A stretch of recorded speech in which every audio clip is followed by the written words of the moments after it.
Su çiçəyi virusu yenidən gündəmdədir. Mütəxəssislər bildirir ki, hava damcı yolu ilə yayılan bu virus uşaqlar və böyüklərdən başqa hamilə qadınlar üçün də olduqca təhlükəlidir.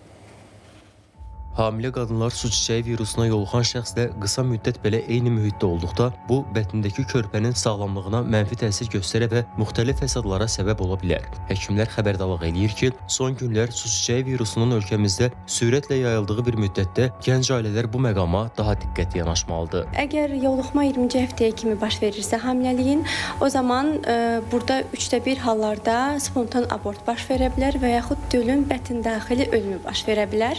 Amma əgər uşaq sağ qalarsa, doğulduqda bəzi qüsurlar ola bilər. Görmə qüsuru ola bilər, ondan sonra mədə-bağırsaq sistemi inkişaf qüsurları ola bilər və inkişaf ləngiməsi ola bilər. Həkimlər bildirir ki, hamiləlik planlaşdıran qadınlar bu xəstəliyi daha əvvəl keçirib-keçirmədiklərini müəyyənləşdirmək üçün qan analizi verməlidirlər. Əgər analiz nəticəsində anticismlər aşkar olunmazsa, 2 dozalı peyvənd tövsiyə edilir. Peyvəndlər 2 həftə intervalla vurulur. İmmunoqlobulin C bu xəstəliyə qarşı olan orqanizmdə ifraz olunan anticismləri yoxlaya bilər. Əgər immunoqlobulin C yüksəkdirsə, demək ki, bu havası bu xəstəliyi keçirdi və peyvəndə ehtiyac yoxdur və inşallah ki, hamilə qalanda, təmas olanda bu immunoglobulinlər bunu bu xəstəlikdən qoruyacaq.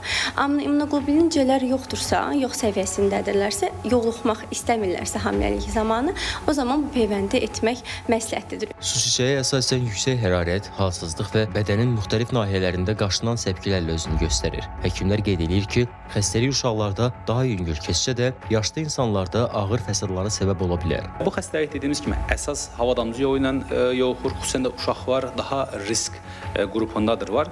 Çox vaxtı xəstəlik öz-özünə sağalır, amma bəzi hallarda xüsusən də immun sistemi zəif uşaqlarda xəstəlik daha da ağır keçə bilər. Bəzən ola bilər ki, uşaq vaxtı bu xəstəliyi keçirməyən və yaxud da vaksin prosesi olmayan insanlarda yaş artdıqca bu xəstəlik ortaya çıxarsa, bu zaman bu xəstəlik özünü daha ağır göstərə bilər ki, uşaqlara müqayisədə böyük yerlərdə ortaya çıxan su çiçəyində pnevmoniya riski daha çox müşahidə olunur. Səhiyyə Nazirliyi Respublika Gigiyena və Epidemiologiya Mərkəzindən isə bildirildi ki, su çiçəyi xəstəliyi mövsümi xarakter daşıyır və adətən payız-qış aylarında daha çox qeydə alınır. Hazırda isə ölkə üzrə xəstəliyin kütləvi yayılması halları müşahidə edilmir. Əkbər Əlizadə, Rahil Bəhlulzadə, Məhəmməd Hacızadə, ATV Xəbər.